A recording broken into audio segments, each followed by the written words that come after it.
Uma boa noite a todos. A graça de Jesus para vocês. Primeiro eu quero agradecer aqui ao convite, a confiança do pastor Emanuel, do pastor Tony também.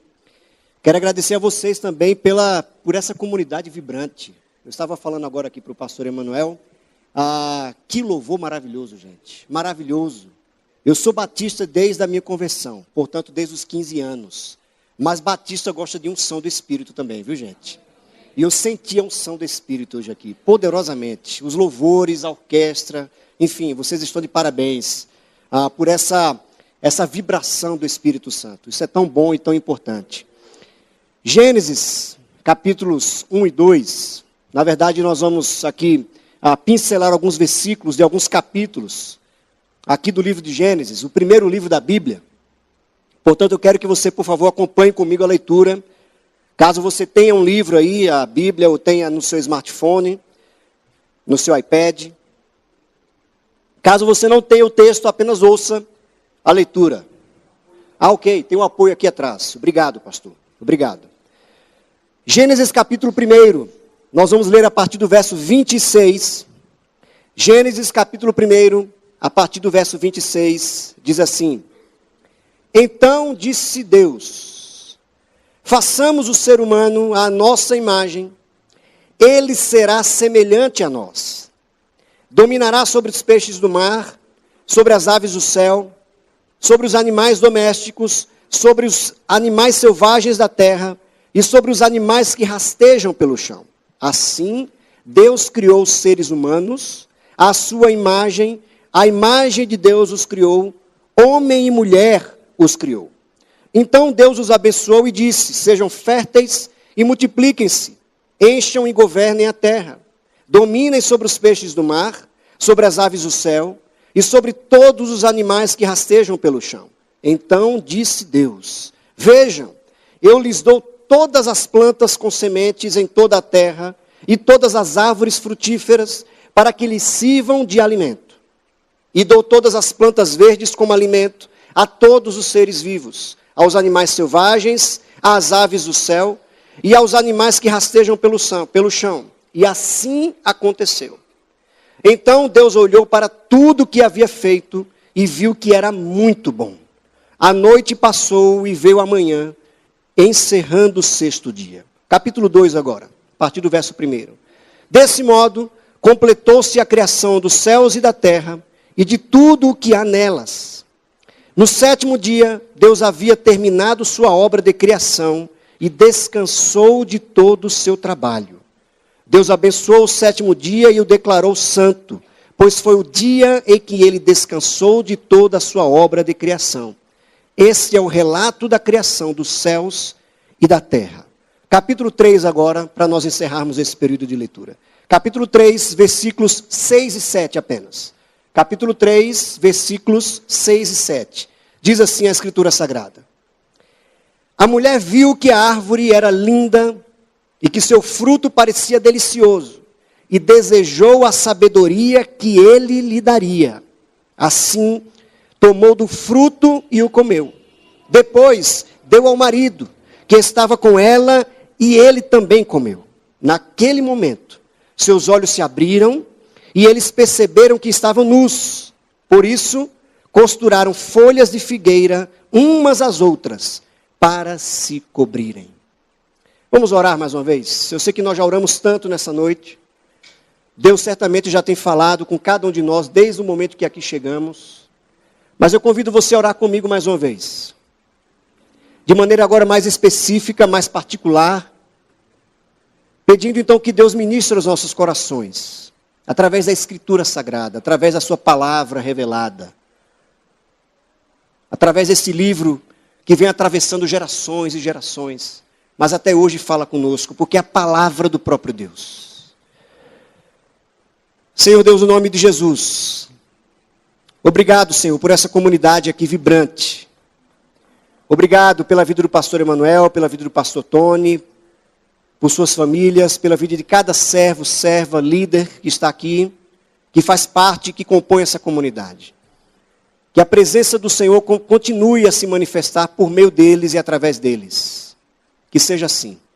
E pedimos nessa noite Que o Senhor possa, de maneira agora mais especial, específica, singular, falar conosco. Ministrar no mais íntimo do nosso ser. Falar naqueles recantos da nossa alma, onde muitas vezes nós não temos coragem de acessar. Mas a palavra do Senhor vai lá no mais íntimo, no mais fundo, profundo, e ilumina, e transforma, e cura, e faz reviravoltas, para que o nosso ser se pareça ainda mais com o ser do Senhor. Então essa é a nossa esperança nessa noite, mais uma vez. É assim que nós nos colocamos aqui, na expectativa de que o Espírito Santo do Senhor nos visite. No nome de Jesus que oramos. Amém e amém. Imersão na jornada. Tema interessantíssimo, um tema pertinente, um tema que faz todo sentido para os dias de hoje. Ainda mais porque nós habitamos numa cidade, nós estamos inseridos numa cidade, não só Osasco, mas São Paulo, enfim, as grandes cidades do Brasil, cidades essas cada vez mais complexas. Então a pergunta que fazemos é, como é que nós cumprimos a nossa missão em meio à complexidade das cidades? Como é que nós conseguimos manter viva a nossa fé? Como é que nós conseguimos manter viva a chama do Espírito em nós, mesmo em meio a esse corre-corre, a essa turbulência, a essas ambivalências da cidade, do cotidiano? E o tema que foi proposto a mim é mais interessante ainda e me provocou bastante, o tema que o pastor Tony me propôs. De que maneira, então, a família e o trabalho podem ser esse espaço de missão para nós atuarmos não fora deles, desses dois espaços, mas a partir deles. Perceba que o grande desafio, gente, perceba o grande desafio. Porque se você parar para pensar, como um cálculo aqui que o pastor Emanuel fez, um cálculo aqui a priori, nós estamos na família e no trabalho investindo o nosso maior tempo. A maior quantidade de tempo cronológico que nós investimos na nossa vida inteira, desde que nascemos até a nossa morte, é na família e no trabalho. Não é assim? É na família e no trabalho. Você nasce numa família, você um dia provavelmente vai casar-se, você vai ter seus filhos, vai ter seus netos, portanto você vai morrer no ambiente familiar. É por isso então que os estudiosos dizem que é na família onde se inicia a primeira ali, experiência de socialização. É ali na família. É ali que nós aprendemos a ser gente. É ali que a nossa identidade começa a ser desenvolvida. É ali na família. Mas é no trabalho também que nós investimos talvez maior parte do tempo, até em relação à família, inclusive. Existem pessoas que passam 12 horas por dia trabalhando, muitas vezes. 12 horas.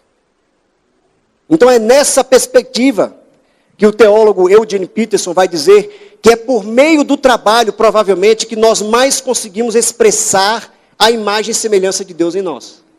É a partir do trabalho. É ao trabalhar que nós mostramos que fomos criados por um Deus que trabalha até hoje. Que não apenas trabalhou, mas que continua trabalhando. Que continua sustentando o mundo. Que continua fazendo provisão para que nós estejamos agora aqui, vivos, nos alimentando, respirando, criando os nossos filhos, trabalhando e assim por diante.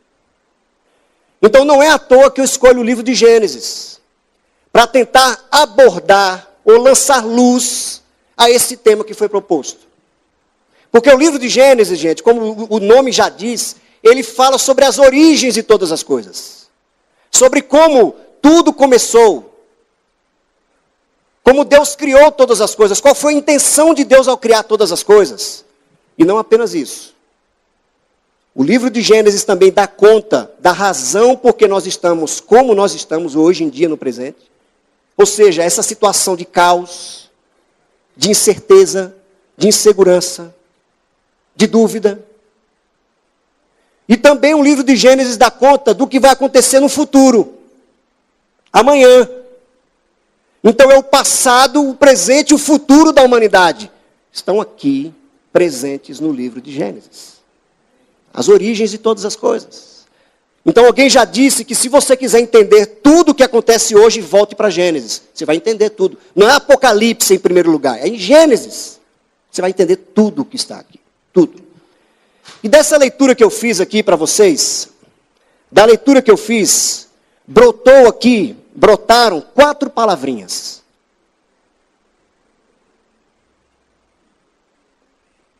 Dessa leitura que eu fiz aqui com vocês, brotaram 4 palavrinhas, que vocês vão conseguir decorar essas 4 palavras, porque são palavras fáceis. Essas 4 palavras conseguem definir não apenas o que o autor sagrado quer nos dizer, mas de que maneira nós podemos cumprir a nossa missão nos dias de hoje, por meio do trabalho e da família. Amém, gente? Estamos juntos? Estamos juntos, sim ou não? Muito bem. 4 palavrinhas que brotaram dessa leitura do texto bíblico aqui e que conseguem agora explicar a razão de nós estarmos aqui nessa noite. Primeira palavra é dor. Dor. Nós não podemos pensar em missão se não pensarmos, talvez, em primeiro lugar, a priori, acerca da dor humana. Dor. A dor. Porque pensem comigo, quando o livro de Gênesis estava sendo escrito, já existiam pessoas no mundo, claro, evidente. Já existiam nações, já existia comércio, já existia a noção de família, a noção de trabalho, já existia tudo. O mundo já estava criado. Aliás, os estudiosos mais conservadores dirão que o livro de Gênesis, escrito por Moisés, um dos 5 livros que ele escreveu, dá conta então quando eles vão entrar na terra prometida. Então o que é que Moisés quer fazer? Vamos instruir esse povo para que ao entrar nessa terra, essa terra hostil, eles entendam como nós devemos agir. Eles saibam nos diferenciar, eles saibam diferenciar o povo de Deus daquele que não é povo de Deus. E por que é que nós somos diferentes do que não é povo de Deus? Porque o nosso Deus é um Deus singular. Porque nós dizemos que o nosso Deus é um Deus único. Porque nós afirmamos que o nosso Deus criou todas as coisas a partir do nada. Tudo isso faz diferença, tudo isso faz sentido para eles naquela época. Mas isso, gente, por quê? Porque naquela época eles já tinham noção de que algo estava errado no mundo. Tinha algo errado no mundo. Algo estava errado. Nós lemos aqui então que Deus começa a criar todas as coisas. Ele vai criando na cadência, vamos dizer assim, do seu tempo. Ele vai criando todas as coisas e afirmando que tudo é muito bom. Ele se alegra com a sua própria criação. Ele se agrada com aquilo que ele vê sendo criado. Chega então aqui no capítulo que nós lemos, no ápice da sua criação, quando ele cria o ser humano, homem e mulher, a sua imagem e semelhança, para exatamente fazer distinção de todo o restante da criação, animais, vegetais e assim por diante. Mas nós chegamos no capítulo 3, como nós lemos aqui. E gente, percebam aqui o que eu vou dizer. Nós não podemos ler a Bíblia sem perceber essa dor que já existe na humanidade. Porque alguém vai dizer que só existe missão porque existe um problema no mundo. É por isso que existe missão. E só existe a igreja porque existe missão, não é o contrário. A missão não está à disposição da igreja. A igreja está à disposição da missão de Deus. É porque existe um mal no mundo que existe a missão. Então, que mal no mundo é esse? Essa dor que nós vivenciamos dia a dia decorre de quê, gente? Exatamente da decisão que o primeiro casal, que havia sido criado à imagem e semelhança de Deus, com total liberdade para escolher entre Deus e não Deus, escolhe exatamente o caminho contrário à vontade estabelecida do Pai. Nós sabemos que quando vamos estudar um pouco mais a Bíblia e a teologia, nós chamamos isso aqui que aconteceu de pecado, não é? É aqui que se insere o pecado na humanidade. É aqui. Então o que é o pecado, gente? É uma ruptura da nossa relação com Deus. Isso é o pecado. O pecado a priori não tem a ver com algo moral necessariamente. Mentir, roubar, adulterar. Esses atos são consequência de algo maior que aconteceu na nossa estrutura enquanto seres humanos. Nós escolhemos romper o nosso ser em relação ao ser de Deus. Isso é o pecado. Ou seja, é uma decisão deliberada de autossuficiência, de arrogância. Isso é o pecado. Então, a partir daqui, gente, começa a dor do ser humano. É a partir daqui. Porque o pecado a gente pode definir assim também, com dor. Então é a partir desse conceito bíblico teológico que nós conseguimos entender por que a gente vivencia dúvidas na vida, incertezas. Porque aqui quando parece que está tudo bem na nossa família, nós estamos ganhando bem, vivendo bem, os filhos estão sendo criados, estão na escola. Por que a qualquer momento entra algo inesperado dentro da nossa casa? Uma doença terrível, um câncer entra na nossa casa. E a gente começa a se perguntar de onde veio isso, né? Por quê? De onde isso veio? Nós estamos casados, parece que o casamento vai indo muito bem. E de uma hora para outra, o marido ou a esposa chega e diz assim, olha, eu quero o divórcio. Porque eu pensei que amava você, mas eu não amo mais. O amor foi embora. Parece que o amor saiu pela janela. Não existe mais amor entre nós. E nós nos perguntamos, de onde veio isso? Por quê? As famílias, então, gente, onde deveria, conforme eu afirmei no início, o lugar onde deveria ser o reduto do amor, do perdão, da reconciliação, me parece que hoje em dia está sendo mais o reduto da dor, da incerteza, da aflição, do rompimento de relacionamentos. Não é assim que acontece, gente? É assim. De modo que hoje a coisa está tão séria, o conceito de família está tão transfigurado, que os estudiosos começam então a tentar imaginar um novo conceito de família. Espera aí, então família não é só onde existe um homem, a mulher e os filhos. Mas talvez uma família pode ser uma mulher que cria os seus filhos sozinha. E aí? Não é mais uma família então? Estavam lá muito bem casados, o homem simplesmente resolve deixar a mulher com 3 filhos pequenos e vai embora e nunca mais volta. Aquela mulher deixou de ter uma família? Não, ela continua com a família dela. Mas espera aí agora, como é essa família? Ou ao contrário, a mulher vai embora, que é mais raro, a mulher vai embora e deixa o homem lá, com 2, 3 filhos pequenos para criar.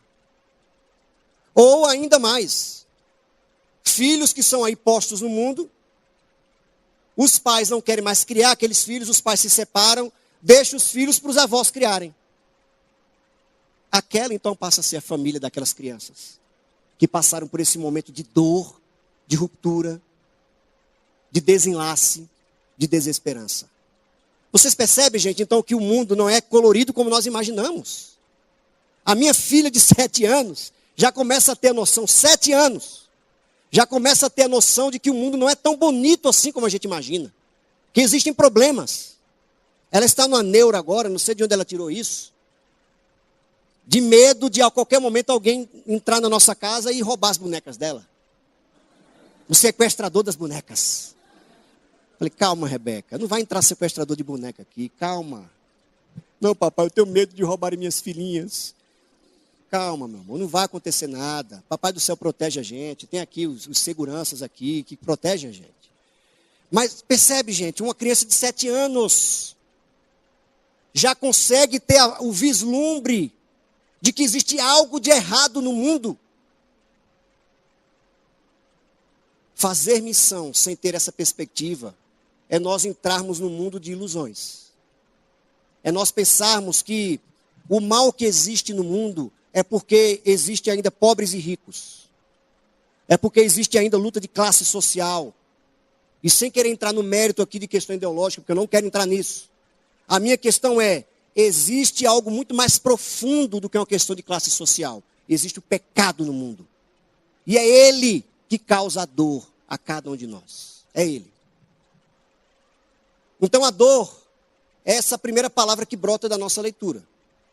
Perceba, para que você entenda aqui a minha linha de raciocínio, você tem que acompanhar as 4 palavras. Primeira, dor. A segunda palavra que vai brotar aqui da nossa leitura é identidade. Guarda essa palavra. Identidade. Por que identidade? O ser humano foi criado à imagem e semelhança de Deus, portanto, iguais a Deus. Não no sentido físico, como todos vocês sabem aqui muito bem, mas no mais íntimo do nosso ser, na nossa personalidade. A razão de nós tomarmos decisões, de nós chorarmos, de nós nos alegrarmos, de nós termos motivações, é porque fomos criados à imagem e semelhança de Deus. A razão de nos alegrarmos e chorarmos e cantarmos e dormirmos é porque fomos criados à imagem e semelhança de Deus. Mas muito mais do que isso. A imagem e semelhança de Deus nos confere algo, gente, importantíssimo na nossa relação com Deus e na nossa percepção de quem nós somos aqui nessa terra. A imagem e semelhança de Deus nos confere a ideia de que nós somos filhos de Deus. Nós fomos criados então um com Deus, ligados a Ele, coladinhos com Ele. Nós somos filhos. Essa é a noção que a ideia de imagem e semelhança confere a cada um de nós. Mas perceba algo. Mais uma vez falarmos aqui do pecado humano.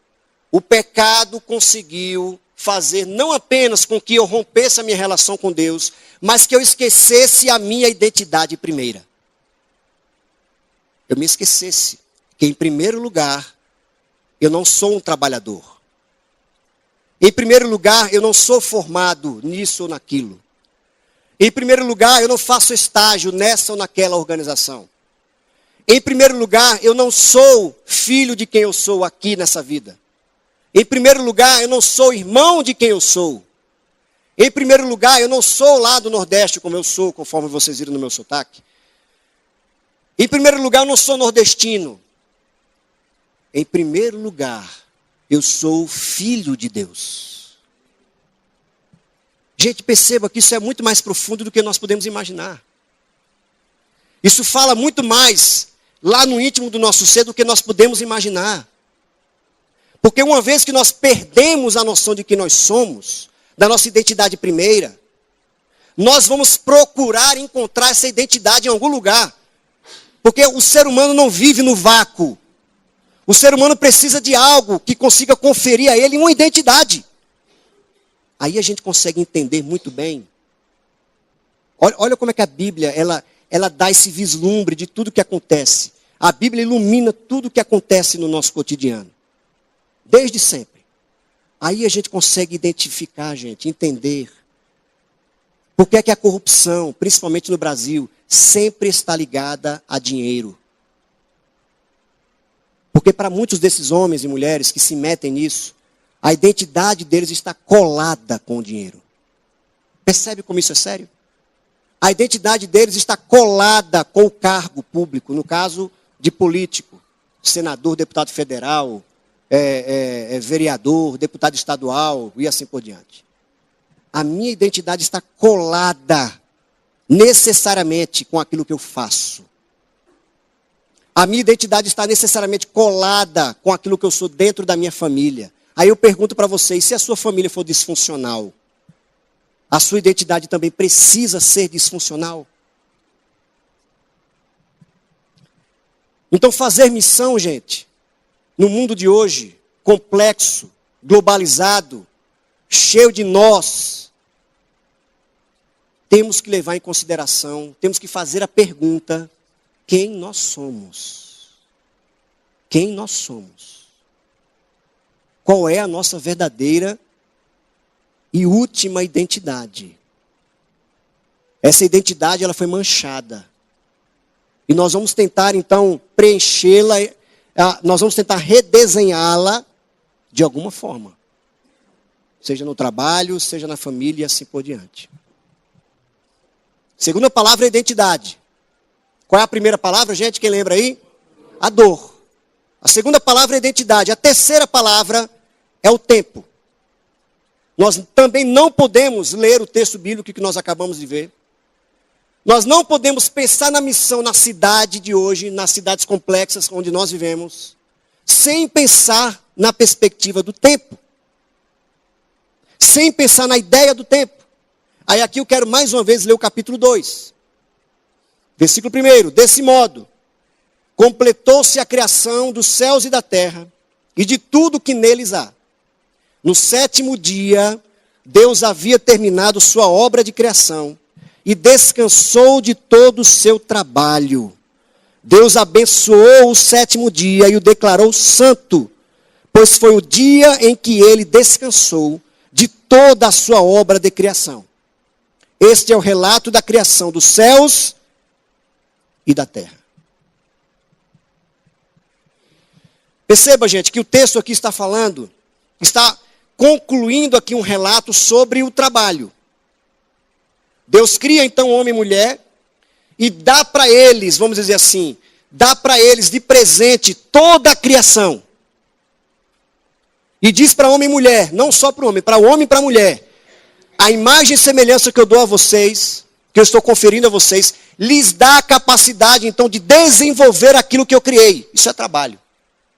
Isso é o trabalho. Agora perceba algo importante, gente. Mais uma vez, lendo a partir das lentes da dor, do pecado.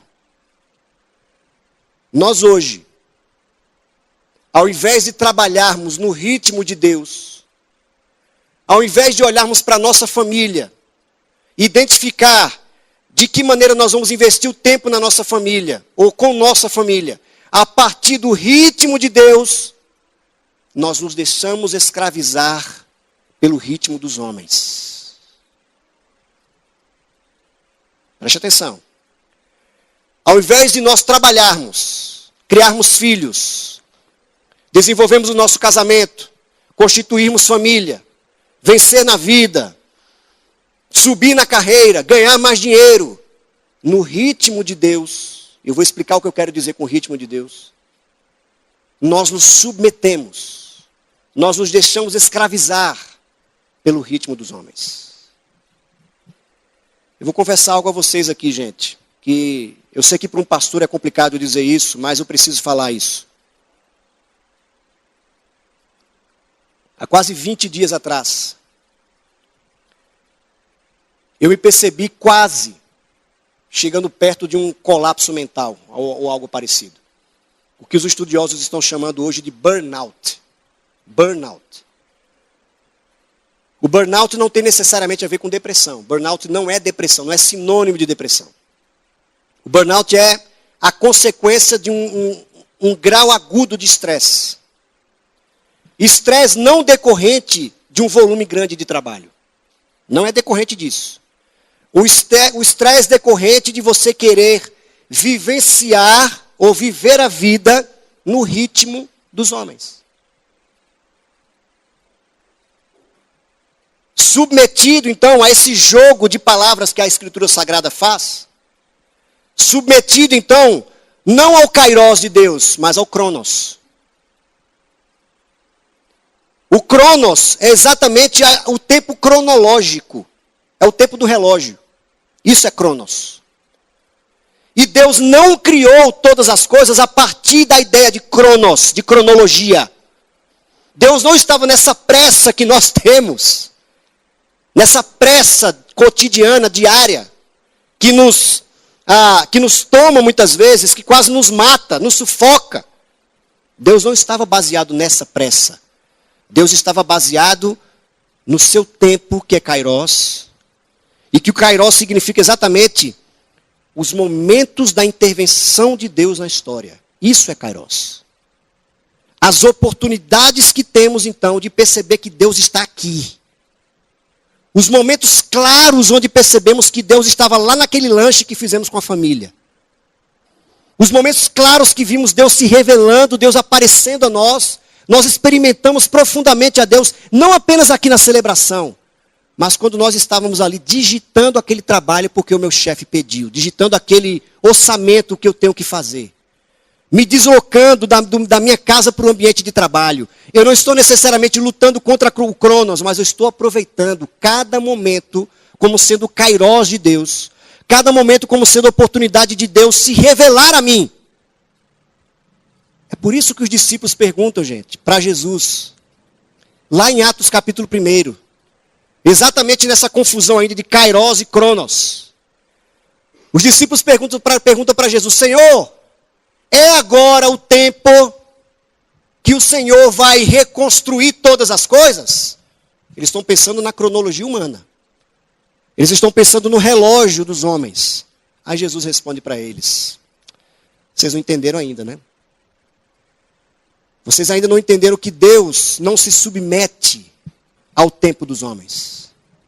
Vocês ainda não entenderam isso. Vocês ainda não entenderam que não é no estresse do dia a dia que necessariamente Deus vai mais se revelar a você. Não é necessariamente se apressando, tentando sempre correr contra o tempo, porque parece que é isso, né? Aqui nessas grandes cidades onde moramos, sempre estamos lutando contra o tempo, nós estamos brigando contra ele. Se eu tivesse mais de 24 horas por dia, seria maravilhoso, eu faria muito mais do que eu já faço. Se eu tivesse mais de 24 horas, eu seria um melhor pai, uma melhor mãe. Será?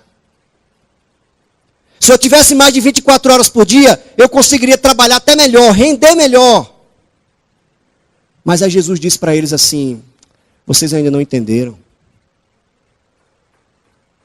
que onde vocês mais crescem, não é quando vocês tentam dominar o Cronos, tentam dominar para que o tempo esteja a favor de vocês, mas quando vocês percebem os kairós de Deus. Então, gente, esse texto aqui de Gênesis 2 nos diz o seguinte, o sábado, que é o único dia que Deus santifica, não é necessariamente um momento, pode ser isso também, um dia especial que nós utilizamos para descansar. Não é só isso. Não é só o domingo, então, que nós reservamos para não fazer nada em termos de trabalho e estarmos aqui adorando ao Senhor aqui nessa casa de oração. É também isso. Porque pense comigo, se nós formos utilizar o tempo santo dessa forma, nós podemos então reservar o domingo só para isso, mas a partir de amanhã a gente volta a ser aquele bicho feroz que a gente é. Lutando contra o tempo, passando por cima de todo mundo, o filho querendo a sua atenção, não, agora não, meu filho, porque eu não tenho tempo. Não é que nós não temos tempo, é porque nós não conseguimos entender para que o tempo existe. Então o que Deus está dizendo aqui é que o sétimo dia dá ritmo aos outros dias da semana. O sétimo dia, então, dá ritmo a toda a criação de Deus, a todos os dias da semana. Dá ritmo, dá sentido. Então, os outros dias da semana também se tornam oportunidade para eu ser visitado por Deus em tudo que eu faço. Seja almoçando com a família no restaurante, eu estou sendo visitado por Deus naquele momento. Aleluia. Amém. Porque ali é santo também. O que eu estou fazendo ali também é santo. Se eu estou com minha família, com minha esposa, no cinema, assistindo ali o cinema, ali também é kairós. Eu estou dando oportunidade, então, para Deus fazer o seu jardim ali, para Deus me visitar ali. O dia santo não é só o domingo. O dia santo é o que Deus estabeleceu para ser o ritmo de todos os dias da semana. Aí não existe mais burnout. Aí o coitado aqui do nordestino não quase pira a cabeça e teve que tirar 15 dias de férias aí, às pressas, para descansar a cabeça. Porque a cabeça não para. Ali, ó, sem parar, trabalhando sem parar, acelerada. Essa é a razão do doutor Augusto Cury desenvolver uma tese interessantíssima, que ele diz que talvez seja a maior doença do século, a síndrome da mente acelerada, que é sinônimo de burnout. A gente não para a mente ali, ó, sem parar, constantemente. Então a terceira palavrinha é tempo. Então para nós desenvolvermos a nossa missão, na nossa família, no trabalho, nós temos que entender para que o tempo existe. Para que a gente não seja consumido Para que nós não sejamos, na verdade, daqui a pouco Walking Dead. A gente vai ser zumbis mesmo. Vai passar aí pelas ruas de Osasco, os zumbis de Osasco. Como passa lá os zumbis de São Paulo, da Avenida Paulista. Que Deus nos dê a graça, gente. Eu digo isso aqui do fundo do meu coração. Que Deus nos dê a graça de estarmos de segunda a segunda nesse ritmo da criação santa. Nós estamos no ritmo de Deus. Nós estamos sempre abrindo as portas da nossa família, do nosso trabalho, de tudo que fazemos para Deus visitar. Para Deus vir na virada do dia e dizer assim, vamos conversar. Vamos tomar o café da tarde, vamos conversar. Para um pouco aí o que você está fazendo, vamos agora bater um papo aqui. Não é só no domingo que Deus conversa conosco. Todos os dias. Porque o dia santo é isso. É o que dá ritmo aos outros dias da semana. Amém, gente? E por fim, a última palavra. Vamos revisar aqui. Qual é a primeira palavra? Dor. A segunda palavra? A terceira? Muito bem, gente. Povo inteligente. Parabéns. Parabéns. Muito bem. Anotaram aqui, rapaz. A cola tá aqui, ó. Vocês me enganaram, né? Tá bom. Eu pensei que eu estava pregando bem, mas quebrei a cara. É aqui, ó. É aqui. É isso que Deus faz para humilhar a gente. É isso. Muito bem. A última palavra. Vocês lembram que quando nós iniciamos a leitura e a reflexão dessa noite, eu afirmei que o livro de Gênesis é um tratado sobre o que aconteceu, sobre o que nós vivenciamos hoje e sobre o que acontecerá no futuro. Para isso, nós vamos ler então o versículo 15 do capítulo 3, que eu não havia lido ainda intencionalmente. Então, para falarmos da última palavra que brotou dessa leitura que eu fiz no livro de Gênesis, nós vamos ler o versículo 15 do capítulo 3. Farei que haja inimizade entre você e a mulher, e entre a sua descendência e o descendente dela. Ele lhe ferirá a cabeça, e você lhe ferirá o calcanhar. Eu tenho certeza que vocês já ouviram aqui várias vezes, os pastores aqui de vocês, afirmar isso, que eu vou agora pontuar. Aqui está talvez o que Martinho Lutero disse, o proto-evangelho. Percebam como é que Deus é maravilhoso. Porque no meio do problema, no meio do caos, Ele já dá a solução. É assim que Deus age.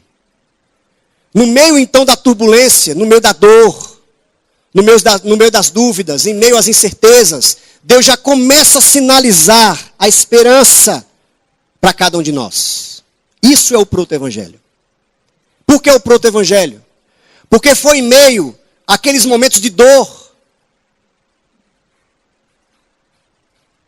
principalmente porque o capítulo 3 vai relatar aqui o primeiro assassinato da face da terra, dentro da própria família. Caim mata Abel, porque um tinha inveja do outro. É nesse então ambiente de caos, parece que tudo está desgovernado, parece para onde é que a gente vai? Não tem para onde ir mais, a única solução que temos agora é morrer.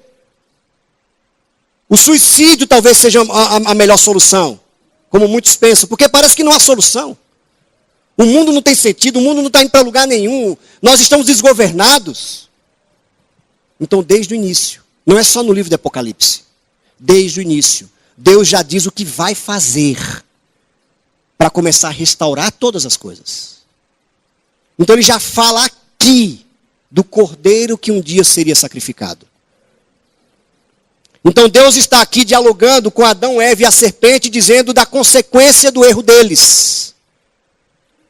E ao falar para a serpente aqui, que no caso é uma imagem, vamos dizer assim, do próprio Satanás, fala para Satanás, olha, um dia, o meu filho virá. O meu filho virá. E ainda que você tente destruí-lo, através da cruz, ele ressuscitará. Aí surge então a última palavra, glória. Glória. Glória é a última dessas 4 palavras que eu escolhi. Aí você pode dizer, mas como é que você vê isso no livro de Gênesis? Não, eu não vejo só no livro de Gênesis, eu vejo na Bíblia como um todo. Porque você não lê um livro apenas da Bíblia isoladamente, você lê um livro da Bíblia em relação aos outros livros da Bíblia. Em especial o Novo Testamento ilumina o que acontece no Antigo. Então o que é a glória? Não é apenas a presença de Deus. Mas quando nós relacionamos a glória ao Novo Testamento, nós vamos ver que a glória está intimamente relacionada com a ressurreição de Jesus Cristo. Isso é glória. Jesus ressuscitou, eis a nossa esperança. Então, uma vez que Jesus ressuscitou, nada mais pode impedir dele fazer aquilo que ele já começou a fazer. Então, o que é a ressurreição de Jesus? É quando ele começa a refazer o plano original de Deus. Então, gente, aqui, através da Escritura Sagrada e dessa promessa de Deus, de que um dia o próprio Jesus iria destruir as obras de Satanás e iria ressuscitar dos mortos. Aqui está a nossa esperança de que o nosso trabalho não é em vão, de que aquilo que nós intentamos para a nossa família não é em vão, de que a esperança de reconstruir nosso casamento não é em vão, de que o nosso desejo de ver os nossos filhos libertos das drogas não é em vão. Porque qual é a lógica que o Novo Testamento usa? Em especial o apóstolo Paulo. Se nem a morte, que é o maior inimigo da face da terra, pôde deter a Jesus, o que dirá das outras coisas? Uma vez que ele já venceu a morte, ele não vai vencer, ele já venceu a morte. Uma vez, daqui a um tempo, ela vai ser de uma vez por todas eliminada, mas ela já está vencida. É por isso que nós, juntamente com o nosso Senhor, seremos então ressuscitados um dia. Nós não ficaremos prostrados para sempre na morte. Gente, não existe esperança maior do que essa. É por isso que a Bíblia chama de glória. Qual a ideia de glória? É de um resplendor, de um brilho assim que você não consegue explicar o que é. É aquela experiência mais ou menos que os discípulos tiveram quando Jesus foi transfigurado no monte. Aquilo ali é um vislumbre da glória, do brilho de Deus, de que Deus está mais uma vez presente na criação, restaurando todas as coisas. Restaurando esse ambiente de morte, de dúvida, de dor, de sofrimento, aviltantes muitas vezes. Isso é a glória. Então por que nós podemos fazer missão por meio da família e do trabalho, apesar da dor e do pecado? Porque existe a glória. E não foi eu quem produzi a glória. Graças a Deus que eu não precisei produzir. Porque se tivesse a minha mão lá na produção da glória, eu acho que ela nem existiria mais. Ainda bem que a glória só dependeu de Deus, que fez com que através do Espírito Santo ressuscitasse Jesus ao terceiro dia. Essa é a razão de nós nos importarmos tanto com a ressurreição. Porque é nela onde está presente a nossa esperança. É na ressurreição. Então, gente, nós devemos sair daqui essa noite tomados mais uma vez por essa esperança, transbordantes de esperança. Porque apesar desse desconcerto que está o mundo, dessa ambivalência que nós somos mesmo, nós somos uma ambivalência. Apesar dessa condição onde nós nos encontramos, que passamos a não entender quem somos, que passamos a usar o tempo de maneira inadequada, a glória vem para restaurar todas essas coisas. Aí eu pergunto aqui juntamente com o teólogo N.T. Wright, quando ele pergunta em um dos seus escritos, como é que nós podemos comprovar que Deus já está fazendo novas todas as coisas? Como é que nós podemos comprovar de que a morte de fato não venceu? Como é que nós podemos comprovar que a dor não tem a última palavra? Aí ele diz assim, olhe para a igreja. Se você se fizer essa pergunta mais uma vez, aí eu digo assim para você, olhe para isso aqui. Olha aqui, para essas pessoas. Nós somos a marca da nova criação de Deus. De que Deus já começou a fazer novas todas as coisas, como diz o livro do Apocalipse. Ele já começou. Ele não vai começar a fazer quando nós estivermos no céu. Ele já começou.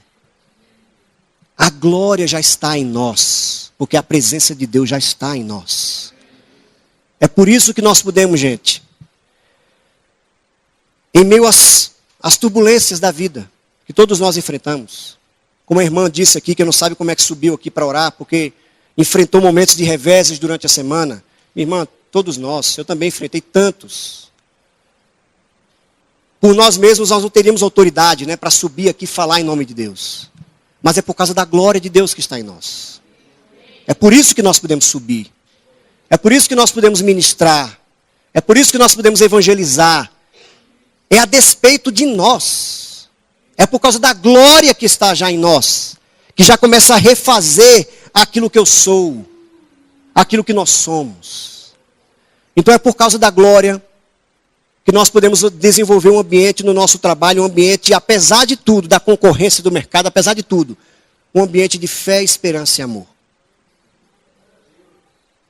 Fé, esperança e amor. É então a despeito de todos os problemas da nossa família. De famílias disfuncionais. De famílias que existe só a mãe e os filhos, ou só o pai e os filhos. Um ambiente onde, uma família onde os avós criaram os filhos. Mas apesar de tudo isso, é um ambiente onde, por causa da glória, pode existir fé, esperança e amor. Fé, esperança e amor. É a tríade, é uma das palavras mais importantes da Bíblia. Fé, confiança irrestrita em Deus. Esperança, a ideia de que algo amanhã pode acontecer melhor do que aconteceu hoje, porque Deus está no controle de tudo. E amor, é a solução para todos os relacionamentos quebrados. Sem amor a gente não conserta nada. Sem amor a gente não faz nada ir para frente. É isso. Fé, esperança e amor. É por causa da glória, gente. É porque Jesus está aqui agora. Louvado seja o Senhor. Amém. Enquanto os instrumentos cantam, tocam ainda, baixe sua cabeça e feche os seus olhos comigo. Cristo é a glória de Deus em nós. A sua ressurreição deu o pontapé inicial da restauração de todas as coisas. Nós podemos então mais uma vez sermos chamados filhos de Deus. A nossa identidade está sendo retomada mais uma vez. Nós não precisamos mais nos escravizar às coisas desse mundo, ao ritmo do mundo. Nós não precisamos mais nos submeter ao ritmo, ao modo de ser, à identidade.